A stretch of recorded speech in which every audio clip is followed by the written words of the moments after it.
And there she is. She ended up with 4, it looks like.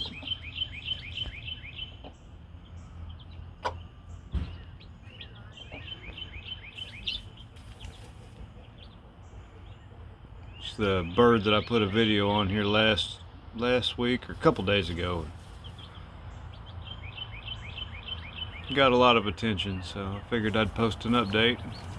She's hatched out 4 of them, and she's showing them the ropes now.